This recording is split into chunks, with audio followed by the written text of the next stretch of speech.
E aí, Gabri do futuro? Vou deixar aqui no Deverb algo sobre o infinito, algo que é nada exaustivo, claro, mas que pelo menos apresenta um estudo muito interessante quanto à ideia de definição do infinito, de um ponto de vista aristotélico, claro. Esse estudo é retirado de um comentário do Santo Tomás de Aquino, a segunda parte do livro 3 do Tratado da Física de Aristóteles quanto à teoria do infinito. E é importante na medida pela qual a distinção que se dá entre infinito atual e infinito potencial seria forçosamente, em aspecto secundum quid, uma distinção de razão pura. Isso talvez vai ser interessante quanto a uma teoria do vazio posterior a abrigar-se, por exemplo, as noções de meon dentro de uma meontologia. Ela também resgataria certo aspecto secundum quid, mas sempre baseada enquanto distinção de razão para uma outra coisa que não é ela mesma, algo com substância, visto que tanto os números, enquanto número numerado e número numerandi, para Aristóteles são apenas extrações daquilo que é de natureza própria. Então ele rompe neste ponto aí, tanto com o platonismo quanto com o pitagorismo, a respeito de certa ideia numérica pré-existente e etc. Então, vamos ao que viemos aqui. Em certo ponto, então, desse livro, dessa parte 2, claro, desse livro, o nosso grande comentador, o Santo Tomás de Aquino, ele afirma que alguns filósofos teriam definido o infinito como aquilo além do qual nada existe, o que geraria certo problema quanto à ideia de infinito atual. Se pensarmos que chegaríamos a um ponto de perceber que nada além de tal coisa existe, alcançaríamos, portanto, em natureza e em episteme, a ideia de um infinito atual, o que é repulsado tanto em Aristóteles quanto também em Tomás de Aquino. Essa definição não estaria correta, mas Aristóteles, ele disse que a definição correta seria aquilo além do qual sempre existe algo. E essa sim, totalmente harmonizada com o princípio potencial do infinito, né? Isso porque fica fácil com essa definição, repito, aquilo além do qual sempre existe algo.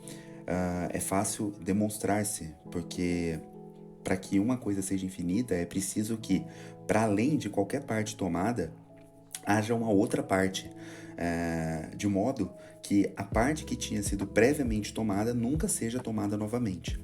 Isso é importante, de modo que a parte que já foi tomada nunca seja tomada novamente. Essa última cláusula ela é importante para poder se afastar a ideia de um ciclo, né? De, por exemplo, você ter um ponto A, um ponto B, um ponto C, um ponto D e voltar-se novamente ao ponto A em certa espécie de infinitude como se fosse uma circularidade. O que também não faria tanto sentido, porque você teria que argumentar que o A já estaria em ato desde o começo. Então, quando você faz o trânsito de A para B, isso pressupõe que existe uma atualização em A de saída, mas que o A ainda está em potência, ao mesmo tempo e sem movimento, visto que já se ocupa, por exemplo, novas posições como B, C e D e por aí vai. Antes de continuar com isso, o nosso filósofo demonstra que existe semelhança entre infinito e a matéria. Isso porque o infinito, por divisão, existe somente em potência. Assim como, me parece, que a matéria também, por divisão, existe somente em potência. E ele está simultaneamente em ato e em potência no sentido que nós falamos anteriormente. No sentido de que, a cada passo que você atualiza esse infinito, tem-se a compreensão de que sempre existe algo e, portanto, ele continua atualizável, apesar de estar em ato já em certa parcela. Naquele ponto, assim como se vê, por exemplo, nos interespaços quanto ao trânsito de qualidade de um dos predicamentos dos eites, que é o de local. E já que o infinito ele está sempre em potência, ele é semelhante à matéria, que também está sempre em potência. O infinito não existe em si mesmo, como um todo em ato, como o finito existe em ato. Essas já são comentários do próprio Dr. Angélico. E daí aparece uma nova definição aqui. Aquilo além do qual não existe nada. Essa definição é muito parecida com a primeira definição, mas existe uma diferença aí entre a negação e aquilo que a negação nega diretamente. Mas também não seria uma definição de infinito. Aquilo além do qual não existe nada não seria uma definição de infinito, porque seria a definição do perfeito e do todo. Se nós pensarmos dentro da teoria aristotélico-tomista, a ideia de perfeição é aquela ideia de algo que alcançou a totalidade da sua natureza. E, portanto, ela já está totalmente feita. Ela trouxe para si a eficiência máxima que poderia alcançar enquanto ente. E por isso mesmo, quando nós dizemos que aquilo além do qual não existe nada, nós falamos de certa perfeição ou então do todo. O todo é definido como aquilo ao qual nada lhe falta. E isso pode ser dito tanto para um todo em particular, como também para aquilo que mais propriamente é um todo, ou seja, o universo, além do qual não existe nada. E dessa maneira, fica mais claro que a definição do todo é realmente aquilo além do qual nada lhe falta. Aquilo além do qual nada lhe falta. Proposições essas retiradas do próprio texto de Aristóteles e propostas pelo nosso santo Tomás de Aquino. À frente e seguindo a demonstração, deveríamos dizer que, em segundo lugar, na ordem da natureza, o todo e o perfeito são a mesma coisa, ou quase sempre são a mesma coisa, ou então quase a mesma coisa. Então, portanto, a cláusula na ordem da natureza se deve porque o todo não se encontra nas coisas simples, que não têm partes. Essas coisas, de certo modo, na ordem da metafísica são chamadas de perfeitas, como nós tínhamos dito antes. Aquilo que consegue alcançar eficiência máxima na sua natureza, conforme a sua própria natureza. Então, aquilo além do qual não existe nada, que seria proposta como definição de infinito, é muito melhor definida quanto ao termo de perfeição do que para a própria definição de infinito, para que continue-se propugnando a ideia de que o infinito atual não tem existência própria. Isso a gente pode discutir mais para frente. Nada que falte para um fim, que falte um fim, seria perfeito.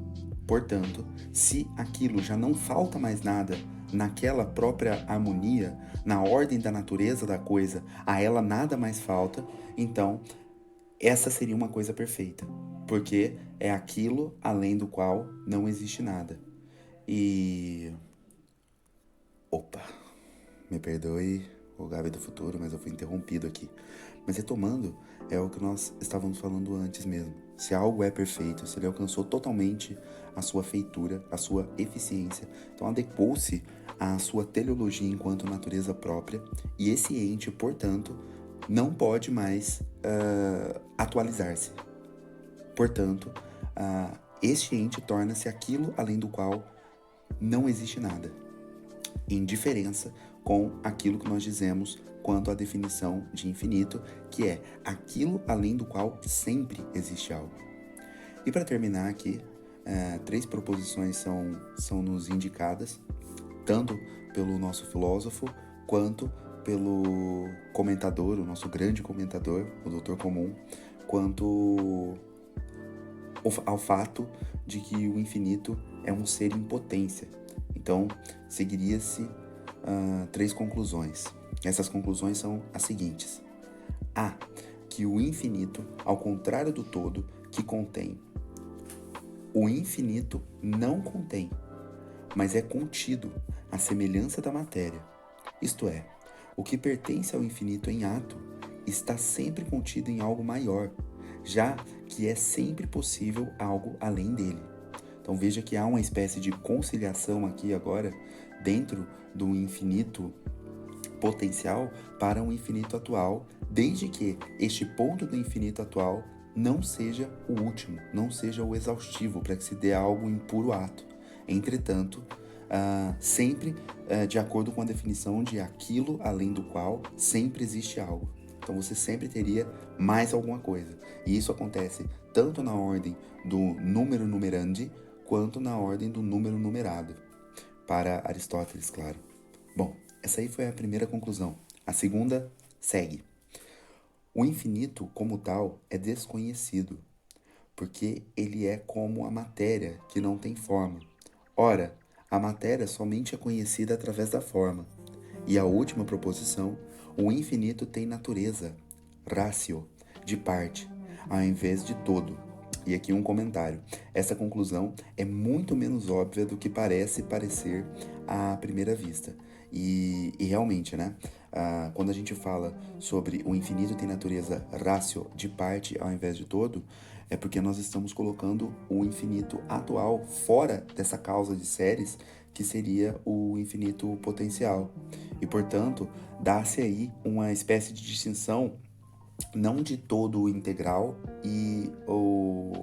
não de todo integral e de parte integral, mas sim de todo metafísico e de parte potencial, que é o que acontece e, ao que me parece, inaugura-se nessa própria teoria do filósofo antigo, Aristóteles. O infinito é corretamente relacionado com a parte, na medida em que somente uma parte dele pode ser tomada em ato. Isso aí explica um pouquinho o que falamos daquela distinção. Então, acho que o vídeo já ficou grande demais para um assunto relativamente simples, né? Que era só a definição de infinito. E que Deus abençoe você, Gabriel do Futuro. Espero que isso te ajude em alguma coisa. Beijos e tchau.